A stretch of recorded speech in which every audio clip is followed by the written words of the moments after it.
Nunca olvidaré esa mañana. El sol apenas se filtraba por las cortinas cuando escuché risas ahogadas que no pertenecían a mi casa. Caminé despacio por el pasillo y vi algo que me arrancó el aire. Mi esposo Miguel estaba abrazando a la novia de mi hijo. Su mano recorría su espalda como si fuera algo natural, algo cotidiano. Por un instante, mi mente se negó a creer lo que veía. Quise gritar romper todo, pero entonces escuché una voz detrás de mí, temblorosa, rota. «Mamá, déjalo». Yo ya lo sabía. Me llamo Teresa Morales.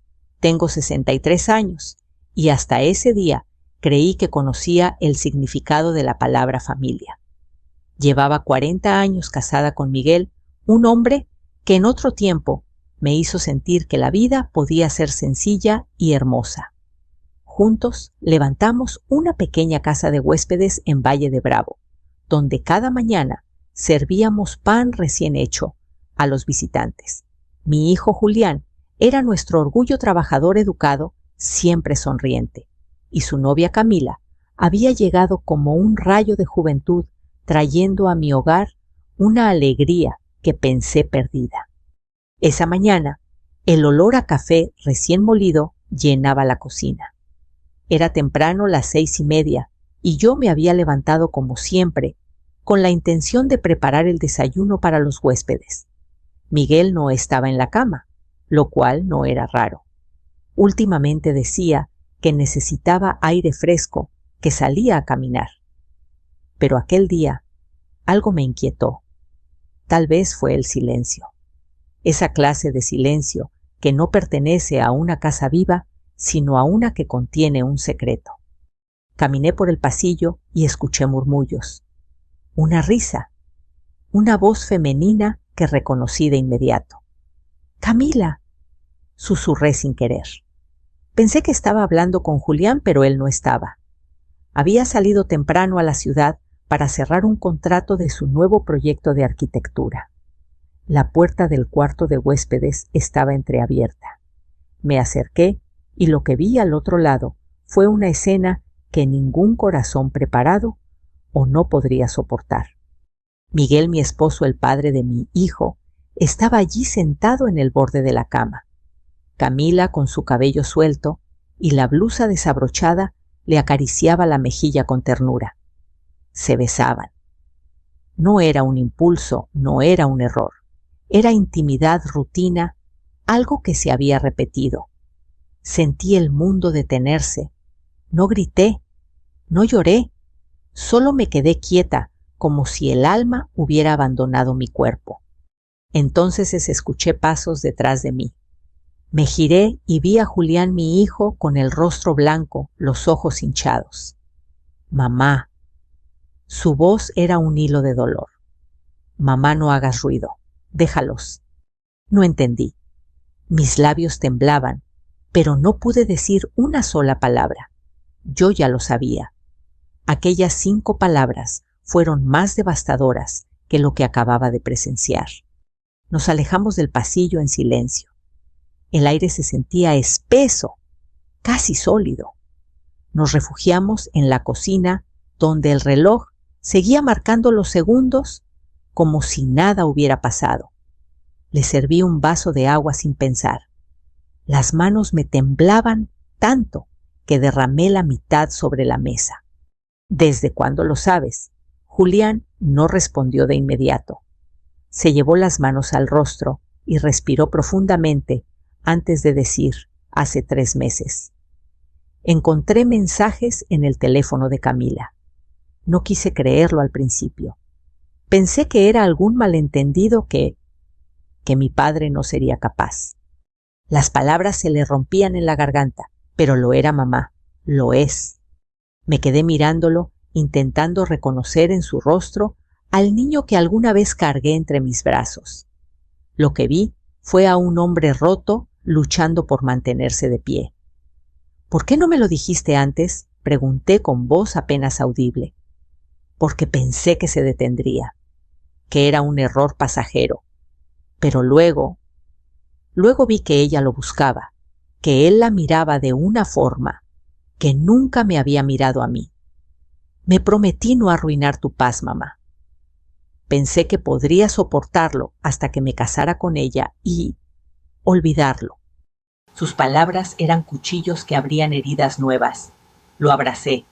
No lloramos, solo permanecimos así, dos almas atrapadas en el mismo dolor, el mismo absurdo. El aroma del pan quemado en el horno nos devolvió a la realidad. Corrí a apagarlo, pero el humo ya empezaba a llenar la cocina. Mientras abría las ventanas, vi mi reflejo en el vidrio. Mi cara parecía la de otra mujer envejecida en cuestión de minutos. Pensé en Miguel, en cómo había cambiado en los últimos años, en cómo su sonrisa se volvió más distante, su mirada más evasiva. Lo había atribuido al cansancio, a los negocios, a los años. Nunca imaginé que detrás de esa distancia se escondía una traición. Julián se levantó y dijo con una serenidad que me asustó: «Mamá, necesito que me escuches. Hay algo más. No es solo una aventura. Ellos están planeando algo». ¿Planeando qué? Algo que tiene que ver con la casa, con el terreno, con todo lo que ustedes construyeron juntos. Encontré papeles, documentos firmados con tu nombre, pero no eras tú quien los firmó. El corazón me dio un vuelco. ¿Estás diciendo que tu padre falsificó mi firma? Sí. ¿Y Camila lo ayudó? En ese instante, el dolor se mezcló con una rabia tan intensa que me hizo olvidar el temblor. Me aferré al borde de la mesa para no caer. «Vamos a enfrentarlos». «No, mamá», dijo Julián rápidamente, sosteniéndome por los hombros. «No aún. Necesitamos pruebas. Si hacemos algo sin estar seguros, perderemos todo». El reloj marcó las 8. Los huéspedes empezaban a bajar para el desayuno, ajenos al drama que se desataba en el corazón de esa casa. Respiré hondo, limpié mis lágrimas y me obligué a sonreír. La vida debía continuar, al menos por ahora. Pero en mi interior algo había muerto. Y algo nuevo, una fuerza fría y decidida, acababa de nacer. La noche después del descubrimiento fue una de las más largas de mi vida. No pude dormir. El sonido del viento golpeando las ventanas se mezclaba con el eco de las palabras de Julián. No es solo una aventura.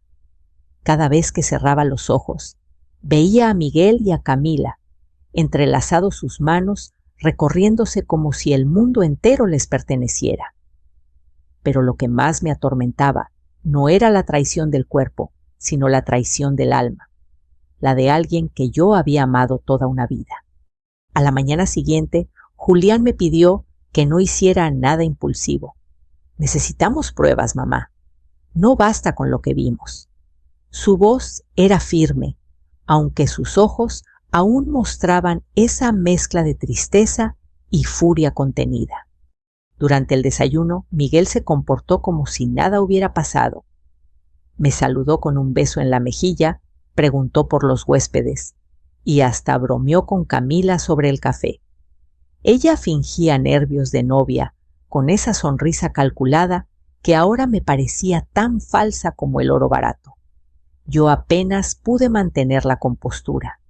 Me sentía un volcán a punto de estallar. Después de servir la comida, Julián me hizo una seña desde el patio. «Lo seguís». Tenía en la mano una carpeta con papeles. «Los encontré en su estudio», me dijo en voz baja. «Están escondidos detrás de los libros de contabilidad». Abrí la carpeta con dedos temblorosos. Eran copias de escrituras facturas y un contrato de cesión de propiedad. En la última hoja vi mi nombre perfectamente escrito, pero no era mi firma. La T de Teresa tenía un trazo torcido que yo nunca hacía. Esto es una falsificación», murmuré. Julián asintió. Camila le consiguió un contacto en la empresa Grupo Zafiro. Supuestamente iban a invertir en un hotel artesanal usando nuestro terreno. Pero si se firmaba este documento, Ellos pasaban a tener la propiedad. Papá ya lo autorizó. Solo faltaba tu firma. Y como no la diste, la inventaron. Me apoyé contra la pared. El mundo giraba. ¿Y cómo lo sabes? Porque encontré los correos. Ella se los enviaba desde una cuenta secundaria. Mira, sacó su celular. En la pantalla había mensajes entre Camila y un tal Lick. Prado de Zafiro Inversiones. Miguel ya tiene todo listo. Solo falta el visto bueno de su esposa. Perfecto. Si ella no firma, procedemos con la copia escaneada. Sentí una punzada en el pecho. La traición ya no era solo íntima, era económica, moral, histórica. No solo querían romperme el corazón, querían despojarme del trabajo de toda una vida. ¿Y qué podemos hacer?, pregunté con voz hueca. Necesitamos un abogado o alguien de confianza. No podemos enfrentar a Zafiro solos. Son poderosos y tienen contactos en todos lados. Pasé la mañana caminando por el taller, tocando los jarrones, los platos, las piezas que llevaban mi firma. Cada una representaba años de esfuerzo de quemaduras en las manos de sacrificios. Pensar que alguien, mi propio esposo, planeaba vender todo a espaldas mías, me revolvía el estómago. Al mediodía fui al estudio. Miguel estaba allí revisando unos papeles. Cuando me vio, sonrió. Todo bien, Tere. Le devolví la sonrisa más falsa de mi vida. Todo bien, Miguel. Solo venía a decirte que Julián quiere invitar al licenciado Barragán esta semana. Dice que puede ayudarnos con el papeleo del nuevo registro del negocio. Él levantó la vista sorprendido. ¿Barragán? ¿El que nos ayudó con la hipoteca él mismo? Ah, bueno, sí, claro. No sospechó nada. Yo seguí sonriendo, mientras por dentro sentía que mi alma se partía en dos. Esa tarde, Julián llamó al licenciado Barragán, un hombre de voz grave y modales firmes que había trabajado con mi padre en los viejos tiempos.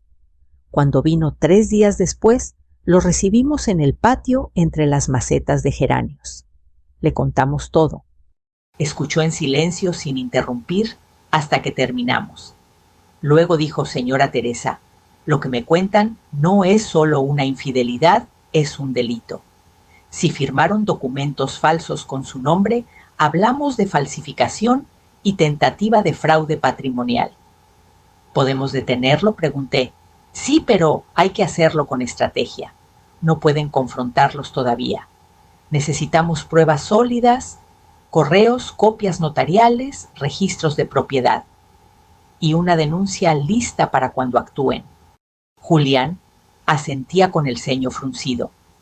También sería útil, continuó Barragán, notificar al Instituto Nacional de Antropología e Historia. Si logramos que su casa sea reconocida como patrimonio artesanal, ninguna empresa puede tocarla sin permiso. Por primera vez en días sentí una chispa de esperanza. ¿Eso es posible? Sí, pero toma tiempo. Lo importante es detener cualquier movimiento legal que puedan hacer mientras tanto.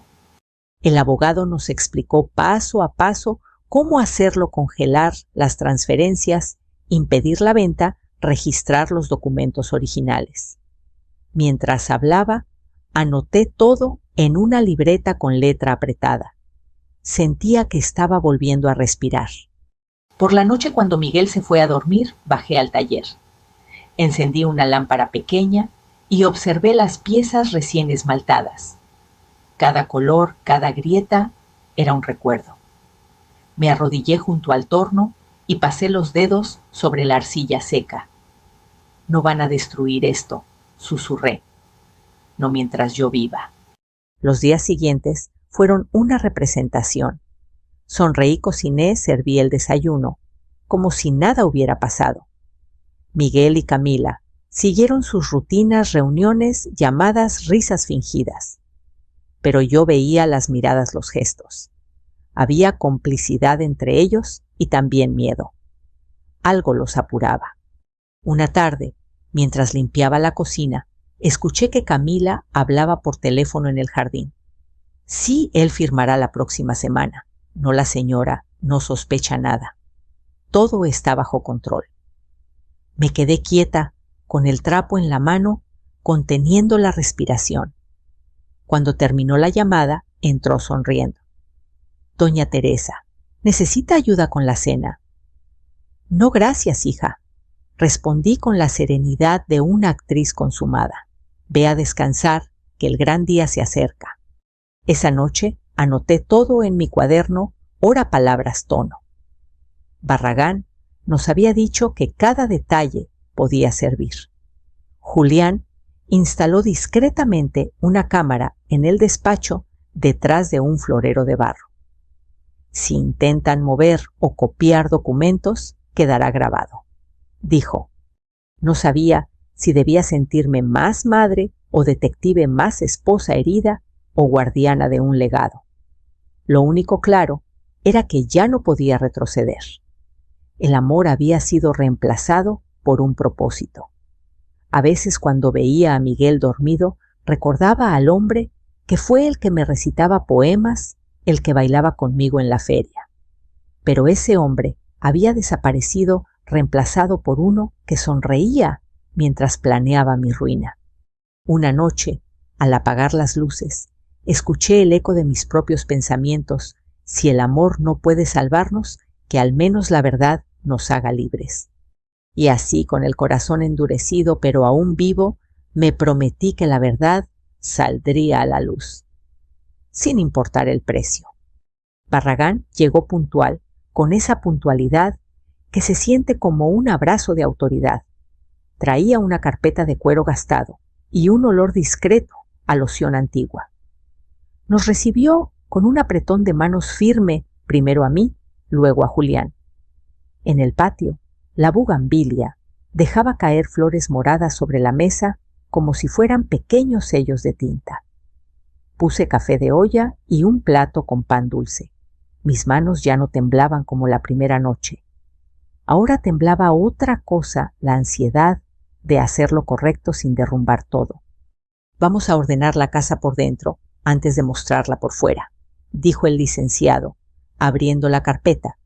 Sacó un listado que parecía una lista de compras, pero de guerra, escrituras originales, copias certificadas, comprobantes de pago, predial, registro de la marca, de la casa de huéspedes, libretas de huéspedes, contratos con proveedores.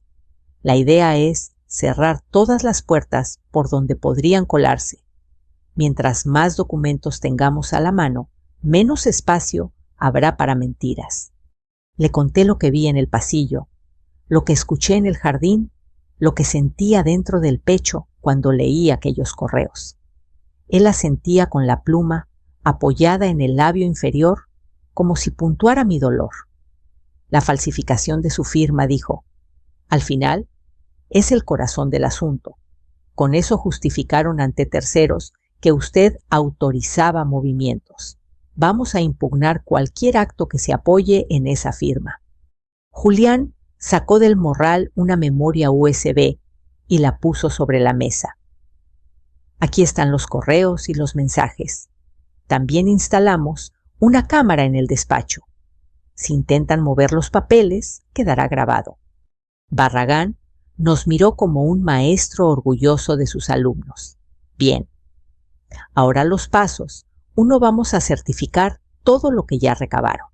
Que no digan mañana que lo inventaron. 2, presentaremos un escrito de medidas cautelares ante el juez civil para suspender cualquier transferencia o gravamen sobre el inmueble y el negocio. 3, denuncia por falsificación y fraude en la Fiscalía. 4, un aviso al registro público de la propiedad para que anoten una advertencia. Es como un faro que dice, no se mueva nada aquí. 5, tocar la puerta del INAH. Si logramos que reconozcan valor cultural en su arquitectura y actividad a Grupo Zafiro, le costará el triple intentar meter una retroexcavadora. Respiré hondo. El vapor del café me humedeció los ojos. ¿Cuánto tiempo tomará todo esto, licenciado? El tiempo de la ley es más lento que el del corazón, dijo con una media sonrisa. Pero las medidas cautelares pueden salir muy pronto si el juez entiende el riesgo. Y lo entenderá. Esa misma tarde fuimos a su despacho en el centro. El edificio olía a papel guardado y a tinta. La secretaria, una mujer de lentes redondos y voz suave, nos pasó a la sala de firmas. Barragán fue metódico, hizo copias certificadas de cada documento fe de hechos, de los correos con perito informático, y preparó 3 escritos de urgencia. Yo firmé con la mano firme y una determinación que no recordaba en mí desde el nacimiento de Julián. Teresa, dijo él en confianza, cuando terminamos lo más difícil no es la ley. Es actuar normal mientras la ley camina. Necesitan seguir con la rutina, no confronten, no cambien horarios, sonrían si hace falta. Y esto es importante, sugieran posponer la boda por un motivo respetable, no dramático. Una tía enferma, un viaje de trabajo, lo que sea, ganen semanas. Esa noche, la casa olía a cloro y canela. Acomodé manteles limpios y copas relucientes como si preparar lo visible hiciera más fuerte lo invisible. Practiqué frente al espejo una sonrisa neutra de las que no dicen nada y lo dicen todo. Repetí en voz baja: tía Concha, una caída, Ciudad de México, reposo. Julián me escuchaba desde la puerta con los brazos cruzados. En sus ojos se mezclaban orgullo y pena. Al día siguiente, durante la comida, solté el anzuelo. Hijo, dije con naturalidad, me habló tu tía Concha. Se cayó en la escalera. Nada grave, pero necesita compañía. Pensaba que quizás pospongamos un par de semanas la boda para que pueda estar presente. Camila dejó la cuchara en el plato. El tintineo sonó como una campana de alarma. Posponer, preguntó con una sonrisa tensa. Pero todo está casi listo. Miguel carraspeó. Bueno, si es por Concha. Ya sabes cómo la quiere Teresa. No me parece descabellado. Solo 2 semanas, insistí, con voz amable, dándole un sorbo al agua de Jamaica. Nadie saldrá perjudicado. Y podrá venir la familia completa. Camila asintió, pero en los ojos se le formó una sombra que solo ve quien ya conoce la noche. Esa misma tarde la vi hacer llamadas desde el corredor, caminando de un lado a otro. No conviene. Sí, ya lo sé. Entonces hay que agilizar. Tomé nota de la hora y del tono. El viento traía olor a pino y a tormenta. El cielo se plegó en nubes como páginas grises. Al caer la tarde, Barragán nos avisó por teléfono: el juez admitió las cautelares. Mañana temprano se notifica al registro y a las partes. Nadie puede vender ni mover nada. Me senté en la cama y recé. No un rezo perfecto ni memorizado, sino una conversación torpe con Dios donde la palabra protege apareció más veces que mi propio nombre. La mañana siguiente comenzó con un detalle mínimo que me heló la sangre. Faltaba una libreta del archivo, la de reservas históricas, donde apuntaba a mano, desde hace 20 años, los nombres de huéspedes, los eventos, las fechas especiales. Era un objeto sin valor para cualquiera, pero para nosotros era la memoria viva del negocio. Fui al despacho y vi el florero de barro. Movido unos centímetros, la cámara había sido tocada reajustada como si un gato curioso pasara por ahí. Julián revisó el video con audífonos. Sus hombros se tensaron. No fueron gatos.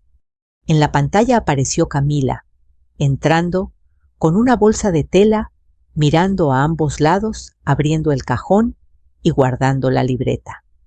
Después, otra toma a Miguel, revisando la gaveta de abajo, sacando una carpeta, hojeando y devolviéndola con prisa. «Se están preparando», dijo Julián en un hilo de voz. «¿O están buscando algo que necesitan para cerrar su trato. Mandamos los clips a Barragán con un mensajero. La secretaria nos confirmó la recepción y la integración a la carpeta legal. Yo, mientras tanto, horneé galletas para unos huéspedes franceses que llegaban esa tarde. El azúcar derretido olía a casa e infancia, a un tiempo donde la palabra traición solo existía en los boleros. Por la noche Miguel me propuso salir a cenar a un restaurante al que íbamos cuando recién nos casamos. Hace mucho que no te invito. Tere dijo como si la nostalgia pudiera ser un puente sobre un abismo. Acepté.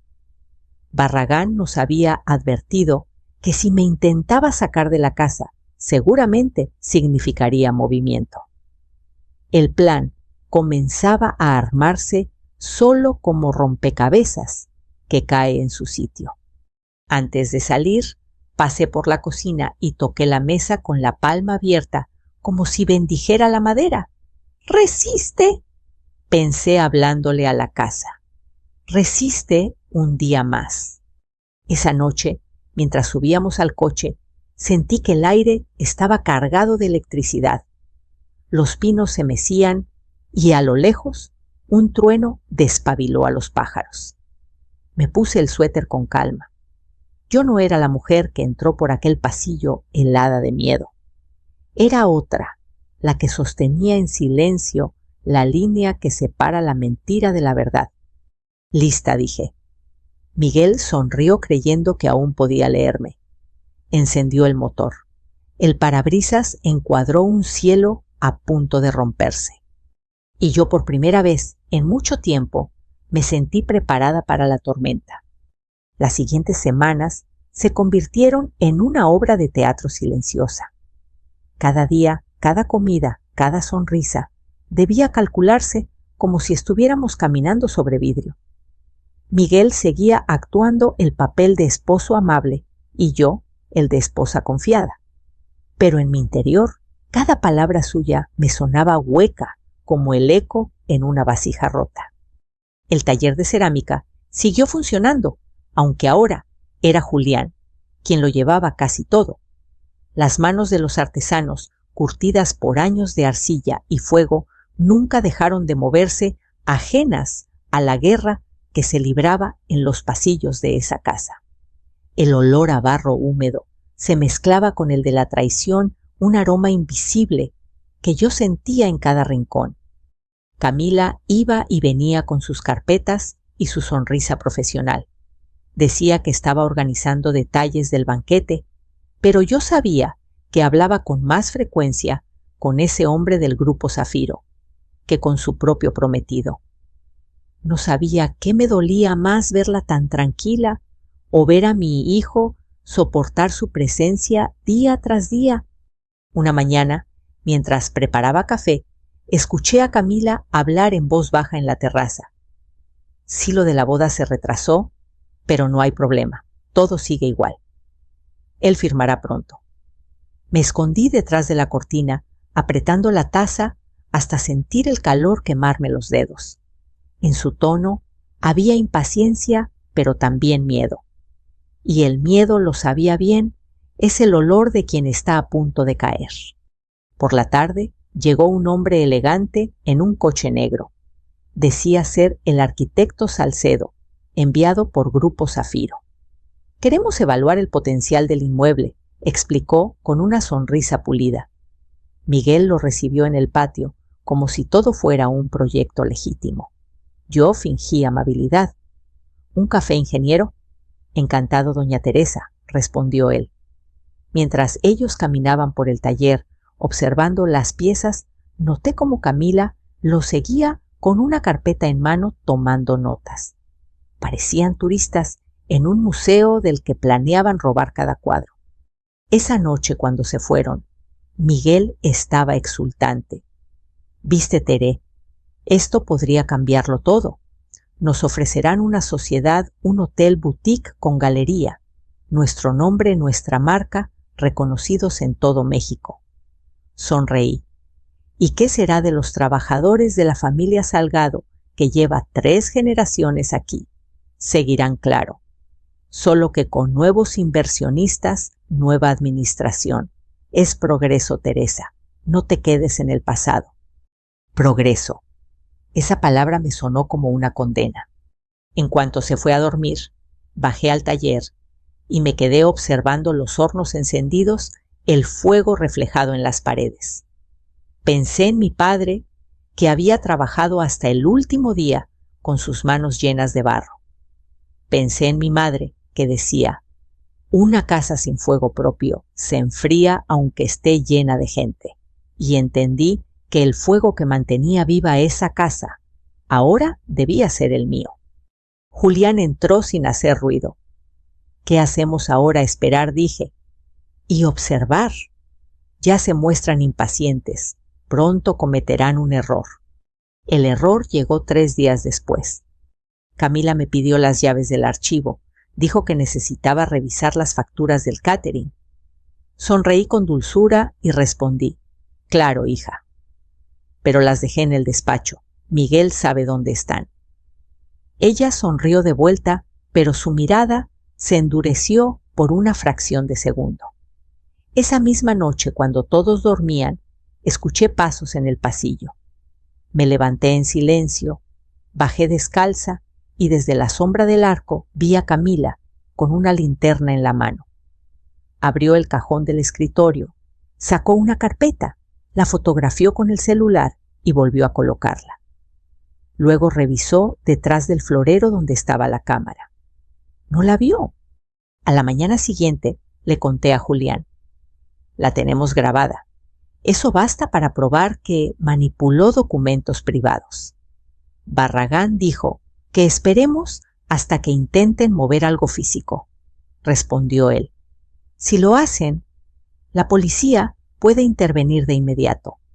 Así que seguimos fingiendo. Miguel organizó una cena para celebrar la supuesta sociedad.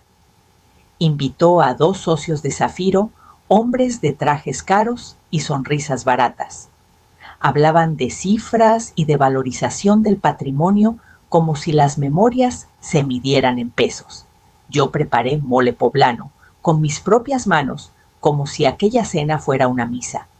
Mientras servía los platos, escuchaba fragmentos de su conversación: acta constitutiva, porcentaje de acciones, cesión temporal. Cada palabra era un clavo más en la tapa de lo que ellos creían mi tumba. Durante el postre, uno de los socios brindó por las nuevas alianzas y el futuro de esta casa. Yo levanté mi copa. Por la verdad, dije, nadie notó el filo en mi voz excepto Julián. Después de esa noche, la tensión se volvió insoportable. Miguel se mostraba cada vez más nervioso, evitando mi mirada. Camila, en cambio, parecía más decidida que nunca. Empezó a empacar discretamente, guardando ropa y documentos. Julián la vio salir del estudio con una maleta pequeña y la siguió desde lejos. Volvió con la noticia, fue al banco mamá. Entró al área de cajas de seguridad. El abogado Barragán, al escuchar esto, no dudó. Se aproxima el movimiento final. Doña Teresa, manténgase fuera de la casa esta noche si Miguel la invita a salir. Si lo hace es porque necesitan distraerla. Yo asentí. Ya lo había presentido. La víspera de aquella noche puse en orden el taller, abracé a los trabajadores y les di el día libre. Mañana descansan, que ya merecen un respiro, dije con tono maternal. Pero por dentro sabía que era la calma antes del trueno. Miguel llegó sonriente. Tere, reservé mesa en el Pinar. Como en los viejos tiempos. Le devolví la sonrisa. ¡Qué detalle! Me cambiaré de ropa. Mientras subía las escaleras, sentí que mi corazón golpeaba como martillo sobre cerámica húmeda. Miré el espejo. En mis ojos había algo nuevo, no miedo, sino claridad. Si el destino quería un escenario, yo estaba lista para subir al último acto. Encendí una vela en el altar familiar y murmuré: por mi padre, por mi madre, por Julián. Que la verdad se muestre. El fuego tembló como si me escuchara. La noche cayó con una lentitud cruel, como si el cielo mismo dudara antes de presenciar lo que estaba por ocurrir. Las nubes bajas se apretaban sobre los techos de teja y el aire olía a tormenta y a barro. Miguel me ayudó a ponerme el abrigo y me ofreció el brazo. «Te ves hermosa, Tere», dijo con esa voz que una vez me hizo temblar de amor. Pero ahora no sentí nada, solo un frío distinto, el de quien ha aprendido a mirar al enemigo a los ojos sin pestañear. Mientras avanzábamos en el coche hacia el restaurante El Pinar, miraba por la ventana los faroles encendidos, las calles mojadas por la llovizna. Todo se veía borroso como un cuadro sin marco.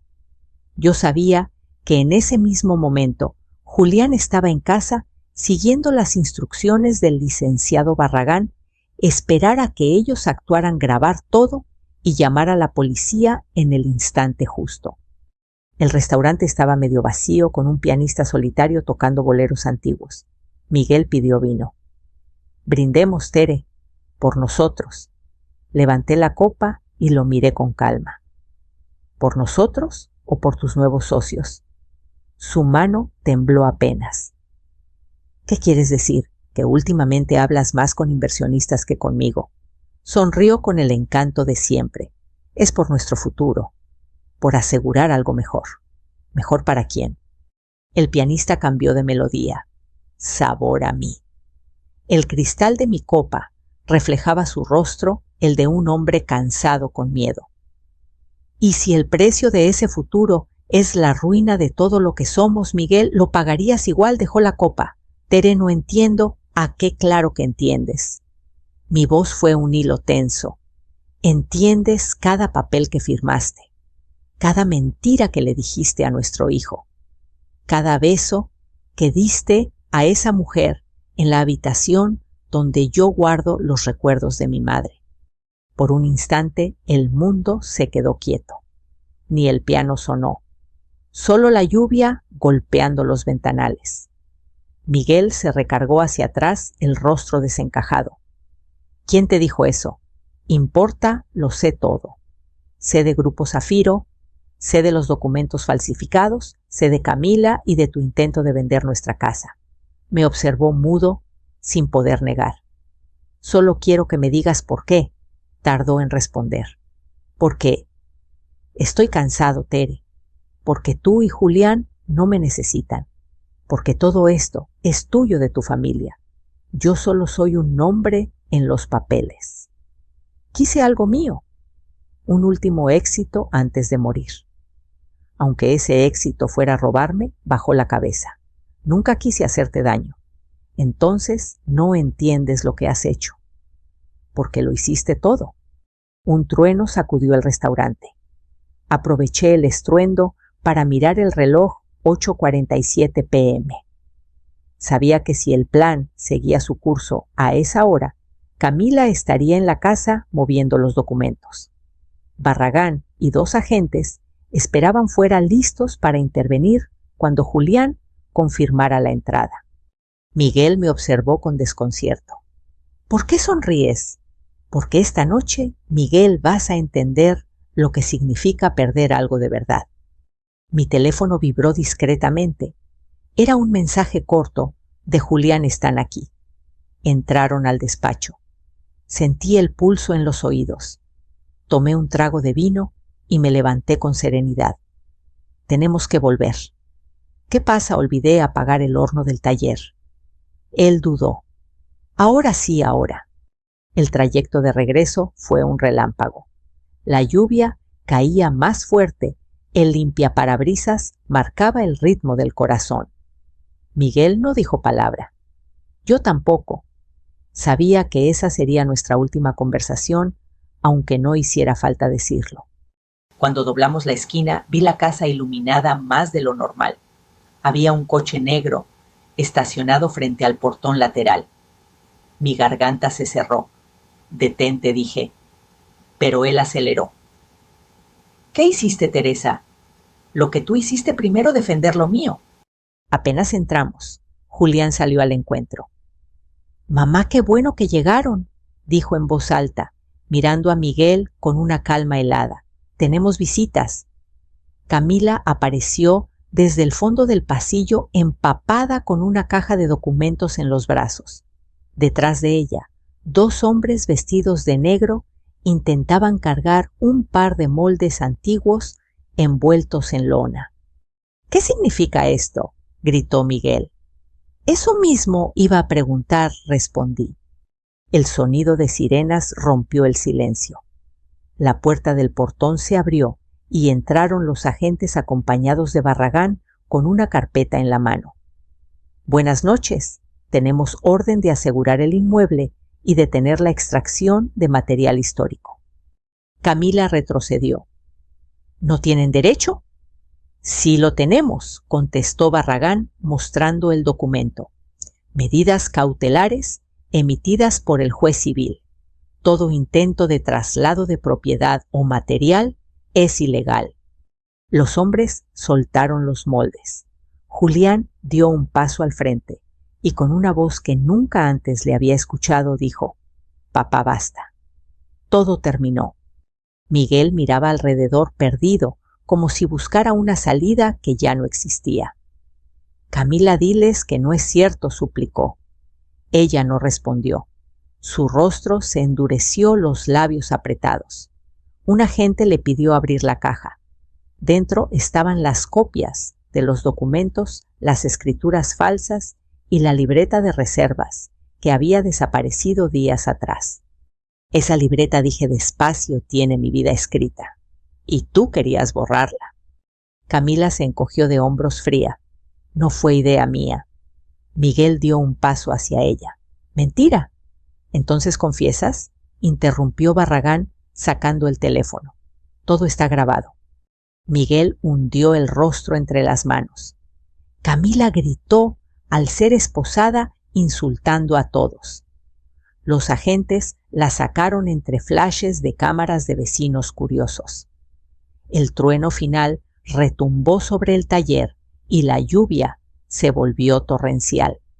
Julián se acercó y me tomó de la mano. «Ya está, mamá. Ya pasó». Pero yo no podía llorar. Miré el fuego del horno aún encendido. Las llamas bailaban como si celebraran en silencio. Barragán firmó el acta provisional.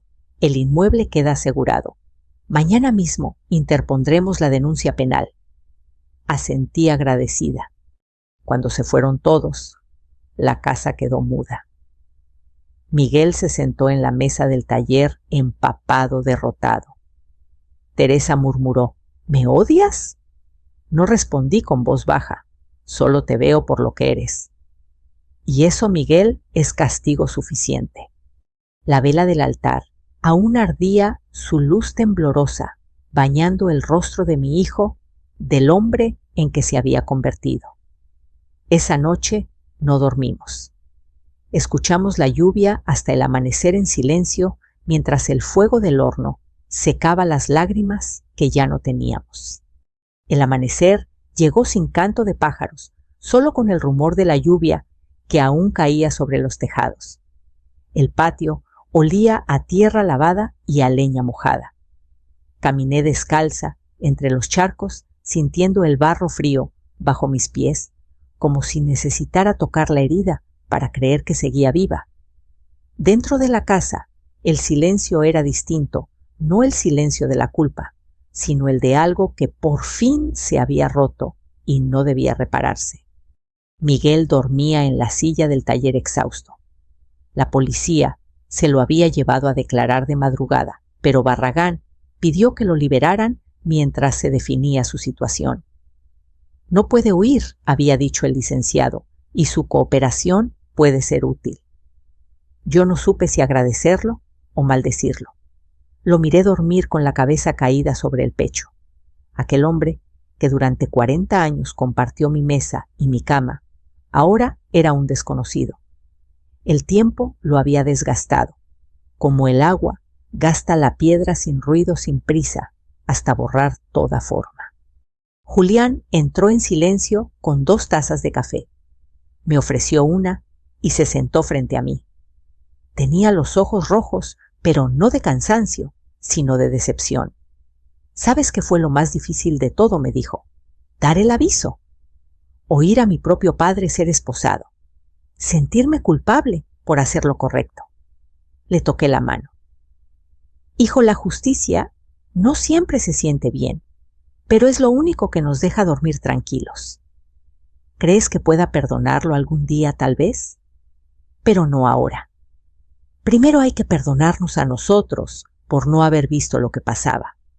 Ese día fue largo. Llegaron funcionarios del registro público, agentes del INAH, periodistas curiosos. Barragán coordinaba todo con precisión quirúrgica. Se levantaron actas, se cerraron accesos, se tomaron fotografías.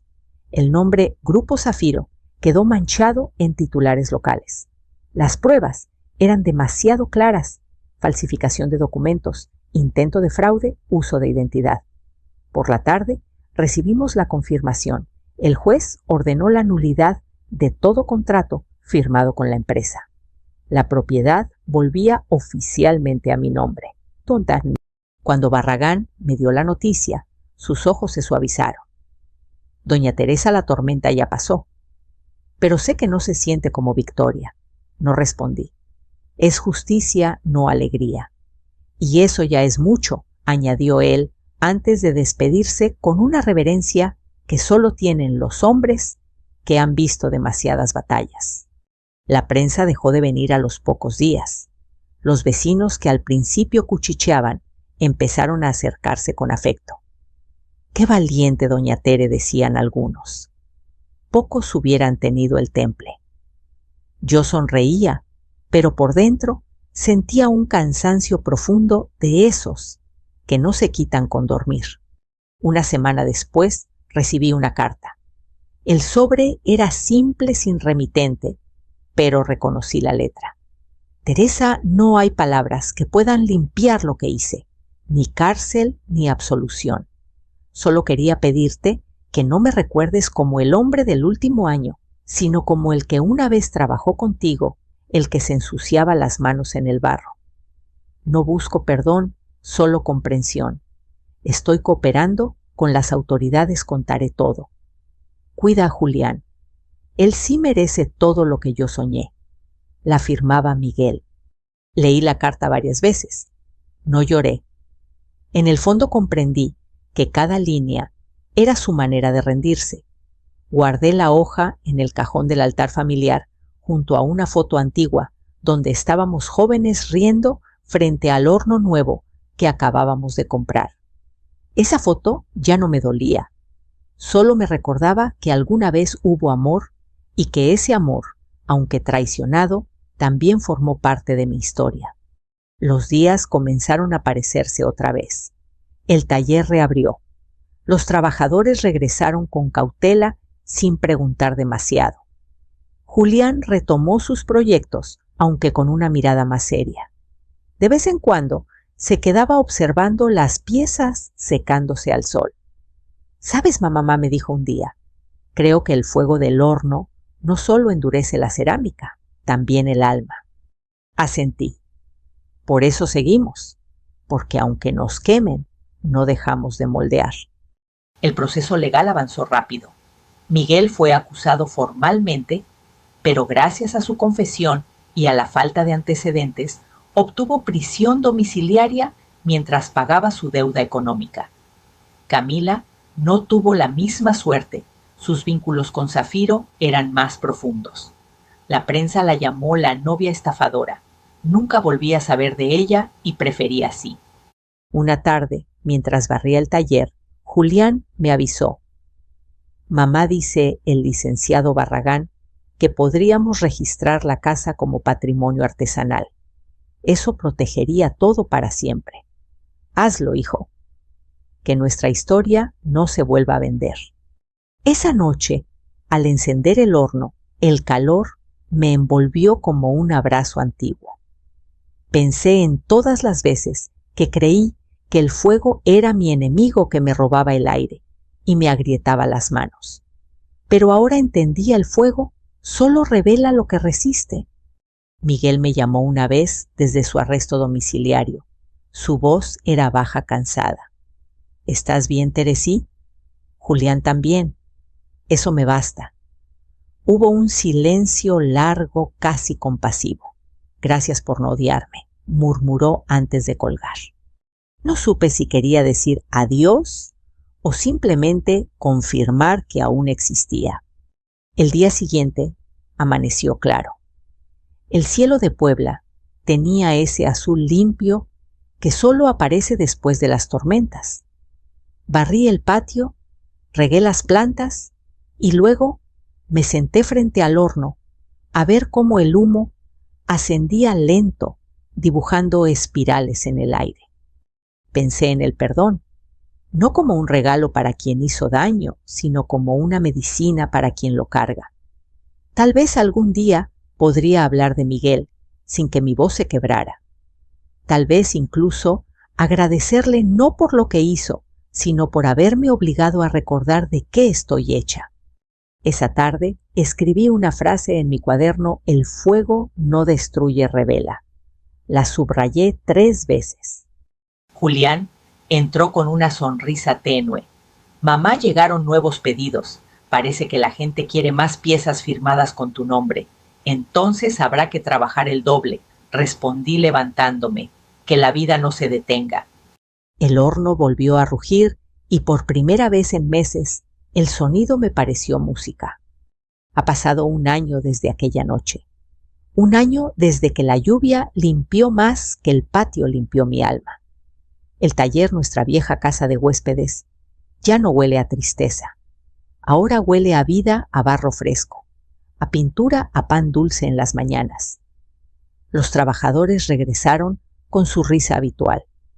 Y en cada esquina, entre los hornos y las piezas de Talavera, se respira algo nuevo, paz. Cada día amanece con la misma rutina, pero nada es igual. Julián, mi hijo, se ha convertido en un hombre más sereno. Sus manos, que antes solo diseñaban planos, ahora moldean arcilla conmigo. Dice que en el barro encuentra la calma que la arquitectura no le dio. Y yo, al verlo inclinarse sobre el torno, siento que la historia se repite, pero mejorada, purificada por el fuego. El taller ahora lleva otro nombre, Taller Morales, Raíces de Fuego. Julián lo registró oficialmente y me hizo firmar como cofundadora. No quiero que tu nombre vuelva a desaparecer de ningún papel. Mamá me dijo y casi no pude hablar del nudo en la garganta. En el primer aniversario de la reapertura, organizamos una pequeña exposición. Vinieron vecinos, clientes, estudiantes de arte. Barragán también llegó con su elegancia discreta y su sonrisa tranquila.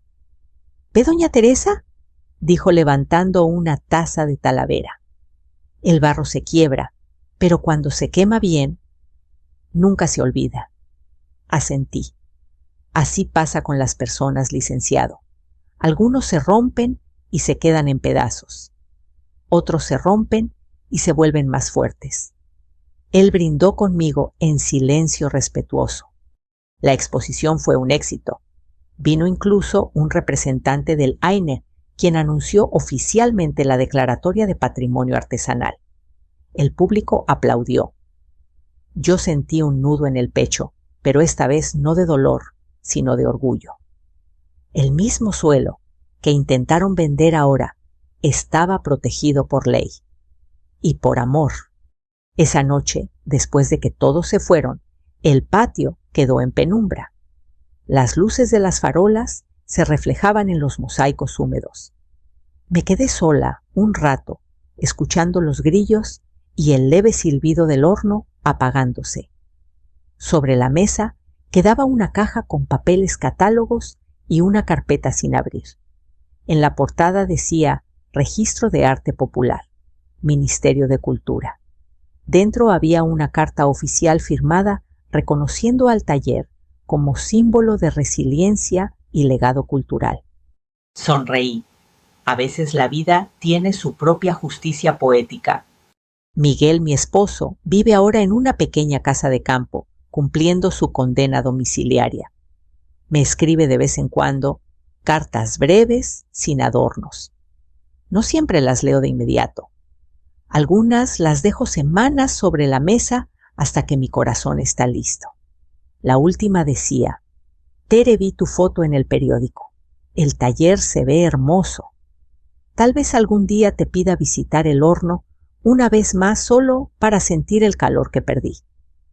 No quiero que me perdones, solo quiero saber que aún te queda un poco de fe en mí. No respondí, pero esa noche encendí una vela frente a su foto y murmuré: ya no te odio. Tal vez eso de alguna forma le llegó. Una mañana de junio, Julián me despertó temprano. Mamá, ven, tienes que ver esto.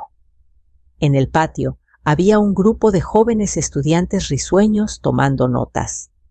Son del Instituto de Artesanías, me explicó. Quieren aprender tu técnica del esmaltado. Dicen que no se enseña en ninguna escuela. Los miré con sus manos limpias, curiosas. Entonces que ensucien las manos, dije sonriendo. Aquí no se aprende con la vista, sino con la piel. Rieron y pronto todo el taller se llenó de ese sonido nuevo, juventud mezclada con tradición. Les mostré cómo girar el torno, cómo sentir el peso de la arcilla. Uno de los chicos, nervioso, rompió su pieza a la mitad. Me miró con cara de tragedia y le dije: no te preocupes, si el barro se quiebra es porque todavía no está listo, igual que la vida. Me sonrió y entendí que esa frase era, sin planearlo, la lección que quería dejar al mundo. Un año después del escándalo, el nombre Grupo Zafiro ya no aparece en ningún contrato, pero sí en los titulares antiguos de mi memoria. No los borro, los guardo, porque también forman parte de la historia que me hizo más fuerte. A veces, cuando cae la tarde, me siento frente al horno con una taza de café de olla y veo cómo el fuego se alza lento, bailando entre las sombras. Cada chispa me recuerda un momento del pasado, el dolor, la vergüenza, la rabia y después la calma. He aprendido que el perdón no se dice, se vive, y se vive cuando una vuelve a sonreír sin fingir. Una vecina me dijo hace poco: doña Tere, su vida parece una novela. Le respondí: no, hija. Las novelas terminan cuando la verdad se descubre. La vida sigue aunque duela. Hace unos días recibí una invitación para dar una charla en la universidad local La Talavera, como símbolo de resistencia femenina. Me reí al leerlo. Si hace 2 años alguien me hubiera dicho que mi dolor se convertiría en inspiración, no lo habría creído. Pero así es, el fuego lo quema todo y aún así deja luz. En el cierre de aquella conferencia, me paré frente a los estudiantes y les dije: lo que pasó en mi casa no fue solo una traición, fue una prueba. El barro, cuando se rompe, puede volver a moldearse. Lo importante es tener el valor de meter las manos otra vez en el fuego. Los aplausos sonaron como olas. Y por primera vez desde aquella noche sentí que realmente había salido del otro lado. Cuando termina el día y todos se van, cierro las puertas del taller y camino por el pasillo donde hace 1 año vi lo que nunca debí ver. Ahora ese lugar ya no duele. Allí colgué una placa nueva de cobre bruñido con una frase grabada: nada se pierde cuando el alma sigue creando. Toco la placa cada noche antes de dormir como un recordatorio de que sobreviví, de que mi historia no terminó en la traición, sino en la reconstrucción. Camino hasta el altar familiar, enciendo una vela y dejo que el reflejo baile sobre las fotos de mis padres. A su lado, una nueva foto, Julián y yo, cubiertos de arcilla, riendo. Lo logramos, susurro. Si esta historia te llegó al corazón, quiero invitarte a reflexionar conmigo. ¿Alguna vez el fuego de la vida te rompió, pero también te hizo más fuerte? Cuéntamelo en los comentarios. Quiero leer tu historia. Y si como yo crees que siempre hay una segunda oportunidad para renacer, suscríbete a este canal. Cada semana compartimos historias de mujeres y hombres que transformaron su dolor en arte, su caída en fuerza. Porque juntos seguimos encendiendo el fuego de las historias que merecen contarse. Gracias por escuchar. Nos vemos en el próximo relato.